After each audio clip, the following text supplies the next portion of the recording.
জীবন একটা, কয়টা? একটা দিন চলে গেলে ফিরে আসবে না, একটা রাত চলে গেলে ফিরে আসবে না।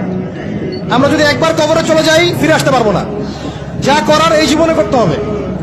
হেলায় খেলায় এই পশ্চিমাদের ফাঁদে পড়ে, কাফেরদের ফাঁদে পড়ে, তাগুত মুনাফিকদের ফাঁদে পড়ে, ইবলিসের এই বাহিনীর ফাঁদে পড়ে জীবন নষ্ট করা যাবে না। জীবনে যা করেছি তওবা করে ফিরে আসবো। যা করেছি কি করবো? তওবা করে ফিরে আসবো। বাকি জিন্দেগি আল্লাহর জন্য কাটিয়ে দিব।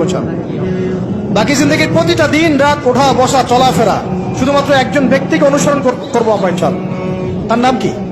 মুহাম্মদ রাসূলুল্লাহ সাল্লাল্লাহু আলাইহি ওয়াসাল্লাম এবং তার সাহাবীদেরকে অবশ্যই।